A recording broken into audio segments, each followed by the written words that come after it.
Hey there, and welcome to Shift Happens with Shay. I'm Shay, your host and licensed marriage and family therapist. This podcast is where we dive into all the shift life throws our way, whether it's relationships, mental health, personal growth, or just figuring out this crazy journey of adulting. Here, we're all about honest conversation, real stories, and a whole lot of laughs as we tackle life's challenges together. This is your space to grow, explore, and feel seen. So grab a cozy spot, maybe a cup of coffee or wine, and let's get ready to shift through it all. Thanks for tuning in. And remember, no matter what life brings us, we're in this together. Hey guys, welcome. I am so excited to have you back for another session. How did your week go? Well, actually your 2 weeks. I hope it was phenomenal. And if it wasn't, I hope you were able to seek comfort, sit in that, those sucky feelings, and then let them pass through. Because those feelings do not dictate the rest of your life, the rest of your day, the rest of your week. Let the feelings pass like an ocean. Last time in session, we were talking about letting go. So how did we do with letting go in these past 2 weeks? What are some things you found yourself being able to let go that was easy? Maybe going on a fast or no longer taking dairy because you have an intolerance. Or what were some things that were difficult, such as having hard conversations with loved ones, maybe changing your career path, maybe changing your major in school and having to pivot from your dream job. There's a lot of things that come with letting go. But also with letting go, like I mentioned before, we then get to open up and be accessible and ready to receive more beautiful things for our lives, such as building and maintaining meaningful connections. So that's what this episode is about. So friendships in adulthood look very different from what they look like in our younger years. And meaningful connections are essential for our well-being. Today, we're going to explore how building, maintaining, and nurturing friendships that truly matter, even with our busy schedules, are just chef kiss, mwah, like that. I feel like looking over the years of my friendships, they have definitely changed. You know how when we're younger, we're told we got to be friends with everybody. And it don't matter, be nice, be kind, even though you might think the kid in the corner is kind of weird, but your mom told you you have to be nice. So you got to be friends with everybody in class. And it's so interesting that from like a young age, we tell everybody with this internal message or like subliminal that you need to be accepted by everybody. And in order to do that, you have to accept everybody. When as we get older, that dismantles, because as we go through school, we then end up getting cliquey. You start finding your people anyways, and you don't talk to anybody really. Well, I'm not gonna say not anybody, but not everybody. You start clicking with people that you actually care about. I can remember kids in my of course elementary school that I clicked with, but I wasn't friends with everybody in the class, but I knew everybody in the class. Which was fine. I mean, we all ended up going to the same classes together from grade 1 through 4. 5th grade, we got a little spicy and I went to public school. So I no longer got to be with my friends, which sucked, but new beginnings, because I ended up clicking pretty well with I'd say about four or five people in my class, and which isn't too bad. And even if I wasn't like besties with the rest of the class, I knew them from actually kindergarten because we all went to the same after school program and whatnot, which was wild. And it's funny that I'm having this conversation because I just talked to my boyfriend about this as we went out to eat and we were just going through our childhood. But like friendships there, I do feel like they were pretty deep. Deep in a sense of however deep I was at the time. I mean, how deep can you be as a 10-year-old as long as you really haven't been through trauma or have been taught to intellectualize your feelings? But I was pretty close with people then. We laughed, we talked about drawings, anime, whatever's happening in the class, getting excited about going to middle school. And then my friendships started to look a little different. It became a little harder for me and to make friends just because middle school year, I jumped around from school to school, moving between Florida and New York, which I would say my middle school years were definitely hard. They're a little strange. I feel like middle school is just a strange period in life. I don't really care what nobody says, but it just always is weird. I feel like it's this weird twilight zone. I don't know. It's a weird time. But not that middle school was bad. I did make friends.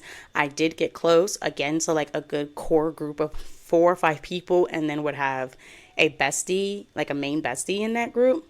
But then I'd have to leave and then start over again. And I'm already not really the biggest person of just letting everybody in my circle and just going out there. And I know it's wild as you guys are listening to me. And if you've seen me in real time, most people think I'm an extrovert. And I am far from that. I am not extroverted whatsoever. I'm extroverted when I have to be.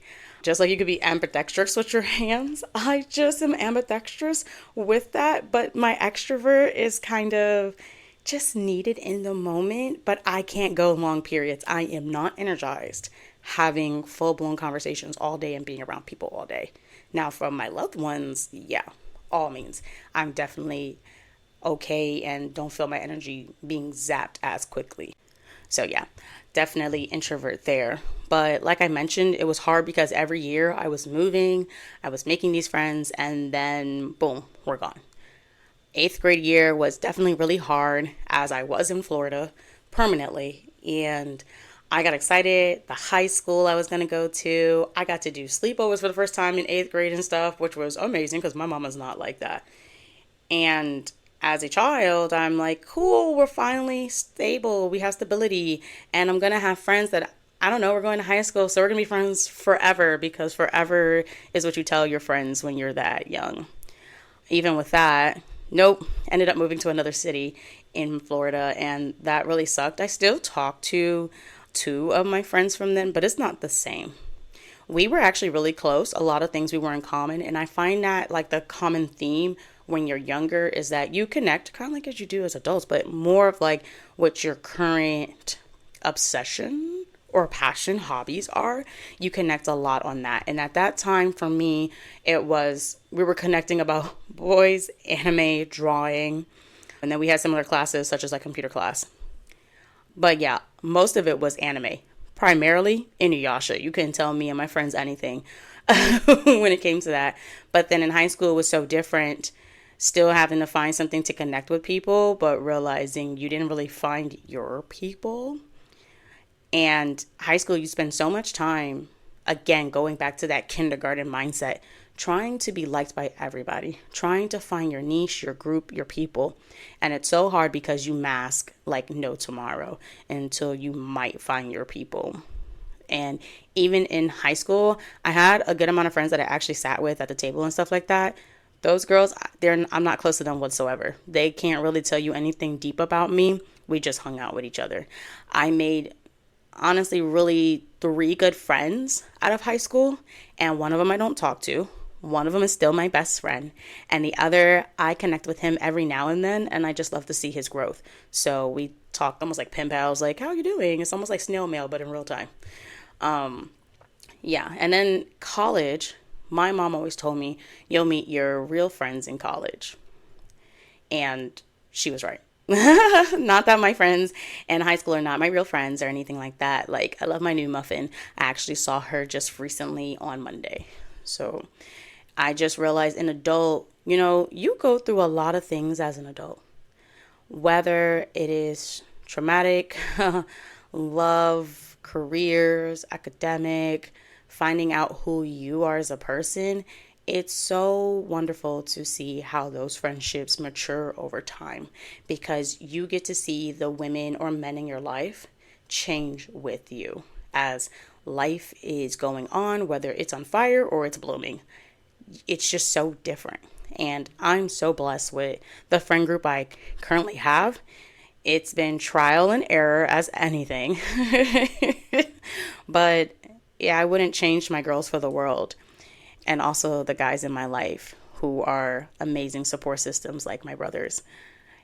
I will say it is harder to maintain friends as we get older, and that's just because not everybody's meant to grow with you. Some people are just meant to be a season, and it hurts because people who were meant to be seasonal, we really cry because we were trying so hard to keep them in our lives as a forever, as a root on our tree instead of a branch. And of course, it's hard because life, you go to different schools or different jobs, you move, you have a kid, so you're in different phases of your life. Somebody gets married, in different phase in life. I feel like phases in life that happen when we're adults is what makes it a little bit difficult as we get older. So, backtracking though, friendships are still important, no, despite their difficulties. They're still amazing to have. They help our mental health. I mean, we are just not meant to be isolated. We are meant to be around others. We are meant to feel loved. We are meant to be embraced. We are meant to socialize. We are meant to have our own community. Everybody, cultural, whatnot, in your cultures, you will find that people have a community, a village. And just the same as they say it takes a village to raise a child, that does not change when it comes to your adulthood. It takes a village because no king did not have a council. Every king did. Every person has somebody that they can rely on to talk to about their deep feelings, their thoughts, maybe career moves they're thinking about doing, new relationships, just any kind of decision making that's going on. The role of your friendship in your mental health is just exponential. It really helps us alleviate that loneliness and let us know that there are people in our corner that care about us. And happiness and longevity. Do you know how amazing it is with life when you look forward to sharing it with other people? No different than a romantic partner. So same with your friendship. You want people to share your life with. You want people to share your wins with, your accomplishments, your achievements. I recently became licensed in another state and I was so excited. Of course I told my family, but then I ran and told my girlfriends. We have our like nice little girl squad chat and I just went and told them like, oh my God, hey. And they were just like, we got a party, we got to celebration dinner. Oh my gosh, you did that. Like always hyping me up. It just gives me happiness. It does give me reassurance, of course, a little validation, and it just makes life worth living. Another reason. And that goes into me also saying that quality over quantity is key in adult friendships. I don't know about y'all. I personally cannot fathom having a large friend group and like maybe 10 plus or whatnot. And I mean like really, really, really close friends. That's too much. Life is really hard to keep up with one another due to the responsibilities we got going on. Our busy schedules, whether that's with children, your relationship, your career, everything just kind of happens there. So large groups are hard, but it's also harder to track quality. You will always find quality wins over quantity because when you realize that people are not reaching out to you, you're doing a lot of the reaching out, you're doing a lot, like calling, trying to make plans, you find an event thinking about people and you go out of your way to let them know, but they don't do it back, you end up deleting them people. Control Alt Delete. Because you feel empty. You feel unloved. You feel unworthy of their attention. You feel possibly resentment because it's just unfair. Always go for quality. Quality friendships will last a lifetime. They will stand the test of time. They won't just deteriorate because you didn't want to go to a certain event or you're no longer into a certain lifestyle. These friendships actually grow with you. All the many versions of you. And it accepts you and it holds you and it's there to support you. You want people that you could talk about all things with. And I mean that. All things with. I'm not saying that you have to overshare with everyone. I am a firm believer also that some friends just all serve a certain purpose. Because maybe you're closer with one friend and you feel like you could go more in depth on a certain subject than with another friend. But that's where, again, that quality comes from. You want to have quality friendships that's not based on superficial things. There are tons of people who like anime. I am not friends with everybody that likes anime. I am friends with people who may be into anime or may not. I am friends with people who really care about more than one aspect of me as a person. It's not just because I love anime that we're friends.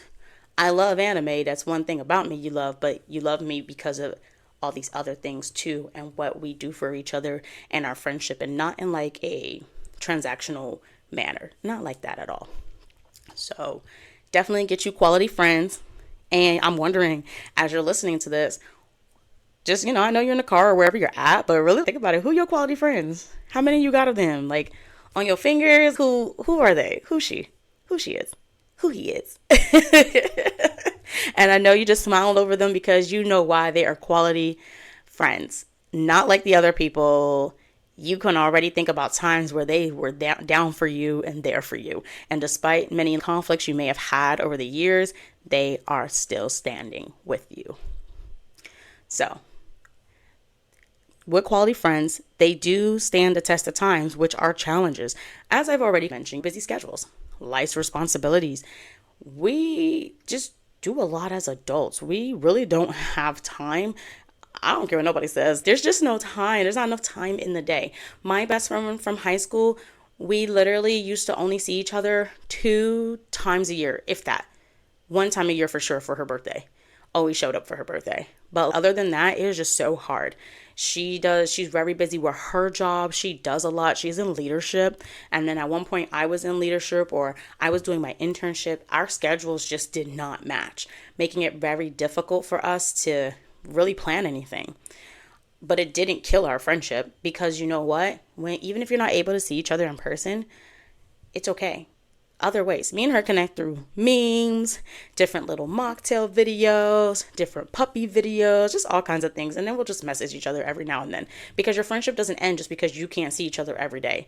And that's one of the differences from like your younger years. Our friendships are based on proximity, because we could see you every day, hang out with you constantly, like not just text. Like text probably wouldn't be enough for you if you were in middle school or high school. You just need that constant connection. I'll see you tomorrow. We're in class together. Oh my God, we need to have lunch together. I need your presence. Whereas as adults, we don't need each other's presence. We want each other's presence, but also understand that when we can't have each other's presence, doesn't mean our love disappears. But life phases may separate some of us. As I mentioned before, careers, relationship, and parenthood, because lifestyle changes. Again, the seasonal friends will leave. They won't be there because it's just, I don't have nothing in common with you.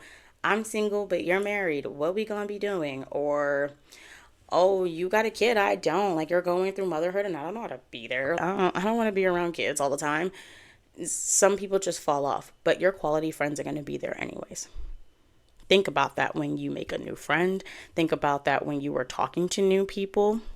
And that leads me to even making new friends as an adult, which is kind of awkward. It's awkward because it's not like we're in a classroom and you got all these selections of people in this one building. We have to actually be intentional about who we're talking to, and if we even want to talk to people. It's just awkward because you're just like, so what do I tell you? What do I say? Almost like a first date. Even dating is awkward as an adult as you get older. So it's the same thing as like with friends. You're just, this is weird. What do I say? But I find that with like adult friendships, you end up clicking with people due to like situations that tend to happen sometimes, whether that's somebody you met at work, or you're at an event and something is happening and you both make a similar reaction or have similar thoughts to something, and you just laugh, or you end up engaging more with that thought. That's usually how my friendships in adult has happened. I don't go out of my way to look for friends. I have an intention, such as like, I want to do something. I don't know, whether that's I want to learn to make bath bombs or whatever. So I end up joining groups, I'm watching YouTubes or whatever. And as I'm in those groups, I'm starting to talk with people and we're just commenting back and forth. And sometimes you just hit there where you then end up having a mentor, or you get somebody that's doing the journey with you. Boom, you're starting to make a friend there. Same thing with just anything. I don't know, even if you are a person that meets people outside and about, like the I'm not the bar, but a lounge or whatnot, it's usually something that clicks that's like, huh, that's so funny. What? Okay. Why did you think about that? And then you guys just keep talking and talking. But I understand it's awkward and it's hard. It just is. It's not as easy as when we were kids. Everybody just doesn't like you off rip, and not everybody will give you a fair chance. So we're wise with it. It's okay.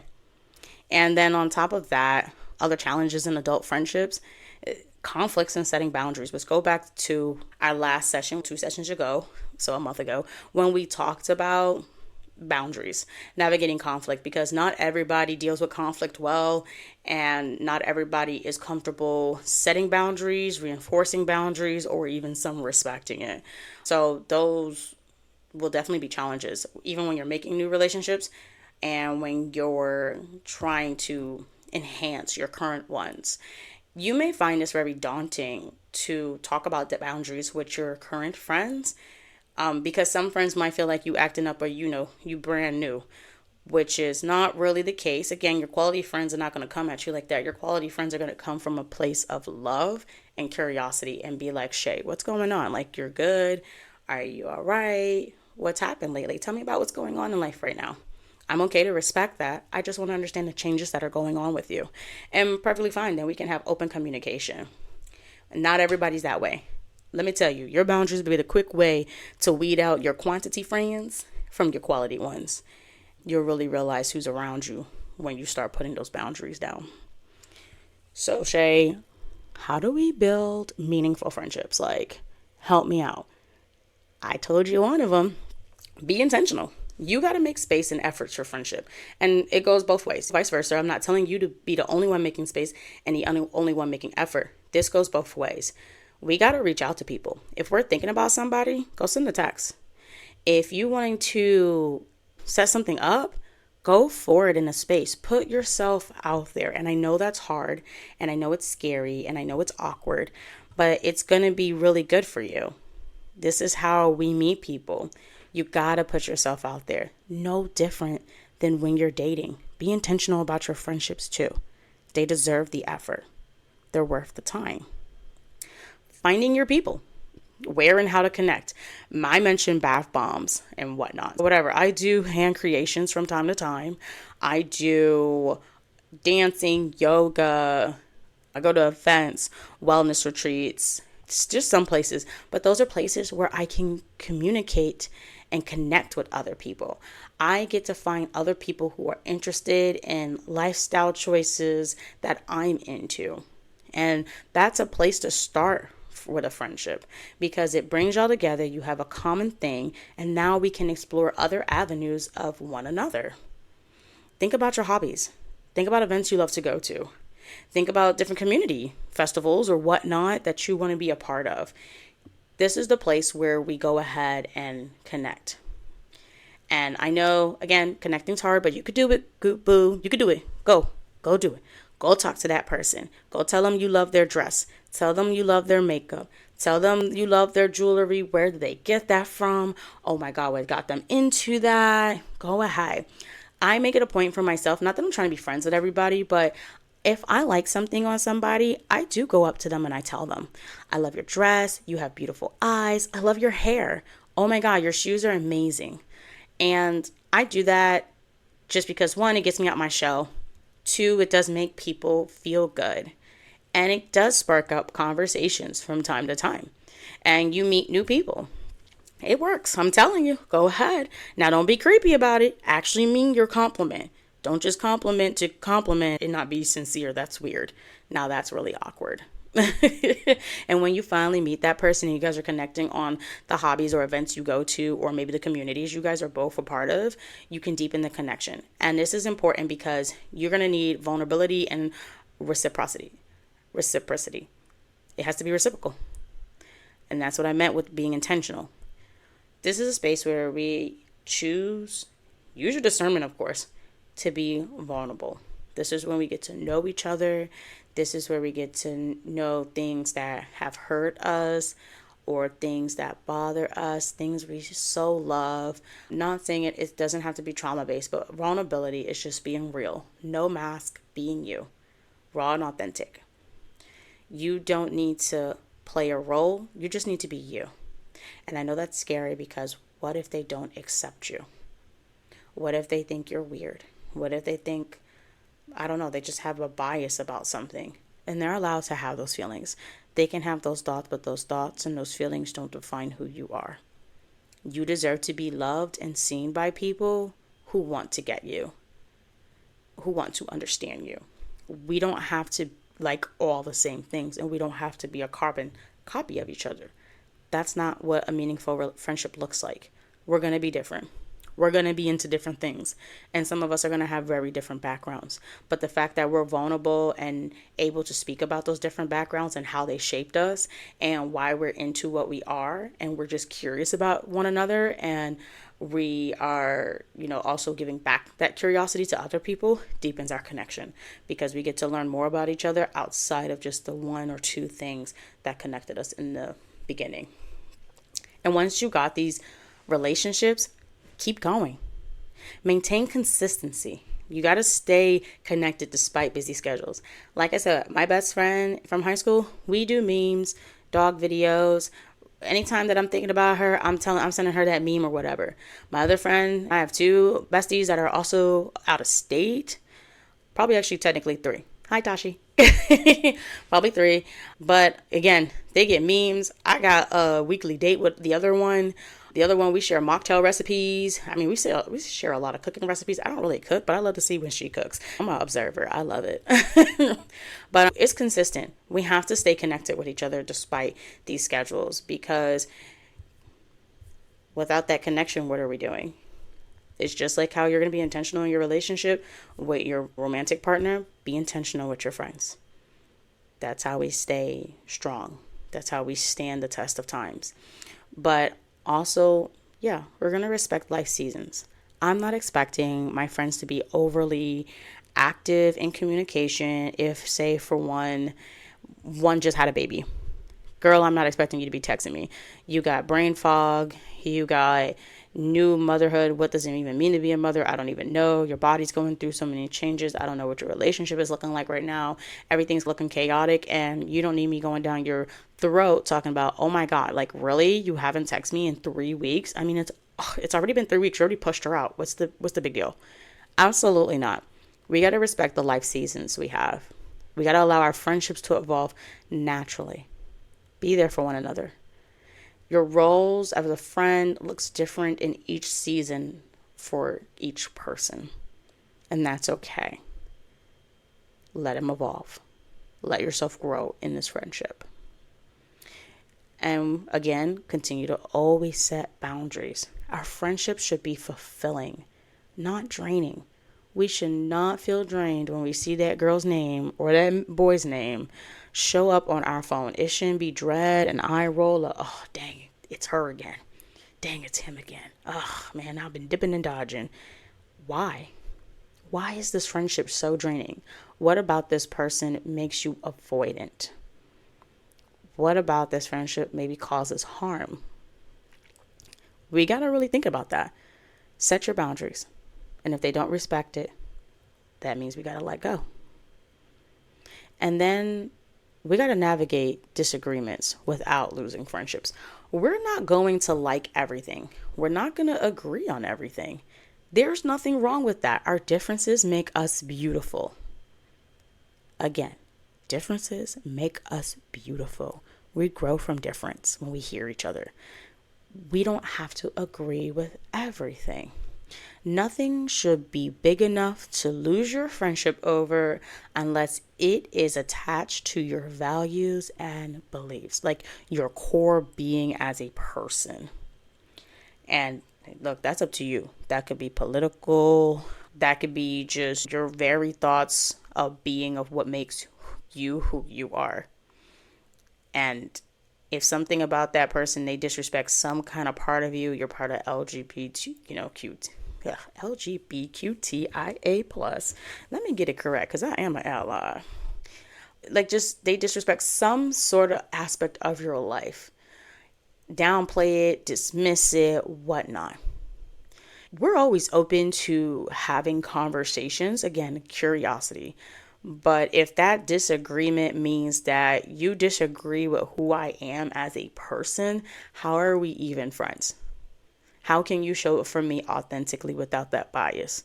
And those are just conversations to have. We don't need to yell about it. We can just talk about it. Just how. And if we don't have a how, or we don't feel like we can, then we need to let it go. But every conflict does not mean we got to fight about something. If somebody's hurt about something that you did, we can give each other a cooling off. We can step back for a second, take a breather, come back the next day, send a text, but don't just go without talking. If you feel hurt, communicate that. That's how we move forward. But again, recognize when a friendship is no longer serving you. We talked about letting go in the last session. We have to let go if it hurts us, if it belittles us, it dismisses us, it doesn't hear us, it doesn't see us, it doesn't think about us. If that friendship makes you feel so lowly, makes you feel invisible, let them go. Let them go. And understand sometimes it's not even something ugly. Sometimes we outgrow friendships, and that's normal. Remember what I mentioned. Some people are meant to be seasonal. Let that person be seasonal. Let them be your winter. And then when they leave and it's time for spring, let them go. Let them melt away. It's all right. Not every friendship will stand the test of time. And that's painful. And it hurts. But we got to learn to release friendship with gratitude instead of guilt. Don't hold on to people because, man, I just feel so guilty. I may potentially be the only friend they got, or we've been friends since we were in kindergarten, and oh man, but I owe them so much for all they've done for me. And hold up. Gratitude instead. You can still be grateful for everything you've done for that person or they've done for you. You can be appreciative of their role in your life. You can still love that person and release them because the friendship no longer serves you. You guys aren't on the same page at all. The way you think about life and see life, or where you're going in your life, the next level, you find it really hard to see how they're going to fit in there. And that's okay. We have these meaningful connections for a reason. If it's not going to bring you peace, happiness, joy, fulfillment, and it's just going to bring dread or just obligation, learn to release that person. Appreciate all that the friendship gave, and then let it go. Let that bad boy go. You're not a bad person for it. And maybe, as I talked about this, you already have somebody in mind. And you just wonder, Shay, I don't know, it's still hard. I'm not telling you have to let that person go today, but there's also no purpose for you. It's not good for you to keep somebody in your life that doesn't bring joy, and that you probably don't even bring joy to anymore because they probably don't even reach out as much either. So why are we wasting time? Just think about it. You don't have to do anything else. Just reflect. So remember, our friendships, we got to be intentional about it. Find your people and be vulnerable. Be ready to be vulnerable. And do your part. Continue to reach out to your friends. Respect whatever they're going through in their life and accept your role in there. And keep going with them boundaries. Those are important. We got this. Being an adult is weird. This hood is crazy. But we're going to make it, okay? So as you're thinking about your friendships in the next 2 weeks till our next, episode session, what's one step you can take to nurture a friendship this week? What's one step? I'm not even going to say 1 week. 2. What's one step you can take to nurture your friendships in the next 2 weeks? Think about it. I'm going to post that question on IG.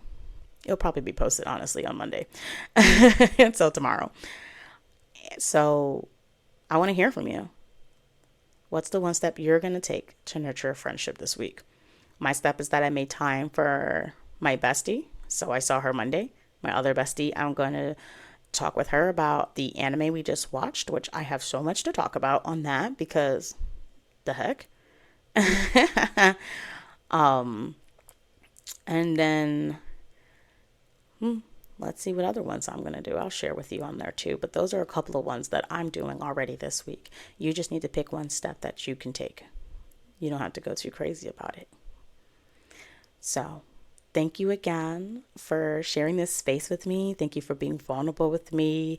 If you cried thinking about the friendships you needed to release while listening to this episode, that's A-okay. You're okay, boo. Let those tears fall. Be in it. It's all right. This episode's not meant to make you feel bad about the friends you have. Not at all. You have whatever friends you have for whatever season they serve their purpose for. I get it, and it's hard. I don't want anybody to feel isolated or alone if they gotta leave people. If you gotta go find your people while still managing with that person in your life, do that. Do that. You don't gotta cold turkey people unless they're really disrespectful and abusive. Yeah, cold turkey and do what you gotta do. But again, thank you so much for being here with me. I appreciate you guys so much. I want us to start diving into a series about embracing change and empowering ourselves. What, Shay? Yeah. So we're going to go ahead and we're going to dive into that. And some of those beliefs, we got to change that. So we're going to talk about letting go our limiting beliefs. We're going to talk about rewriting our narrative because we're allowed to. You're allowed to pivot and change who you are without having to worry about what other people got to say about it. And I'm going to be here with you while we do that. So if you're ready for that, yay! So again, thank you for listening. Please share this podcast with all your loved ones, wherever they listen to podcasts, Spotify, Apple, wherever else you're listening to me at. Share the love, share the gems, drop the reflections. If you have questions for me, please DM me. You can email me at shifthappenswithshay@gmail.com. You can reach out to me on Instagram at shifthappenswithshay. You can even find me on LinkedIn if you want to go that route. And that's Shantanique Moore King. You will find me on there. If you want to work with me, reach out to me. I'm happy to do so. Okay? So please share the podcast. Do the reviews. I appreciate you guys when you do. I really do. That's all for now. You guys are phenomenal. You're amazing. Keep pushing. Life's hard, but you're more impressive, honestly, than life. All right, guys. Love you all. Mwah!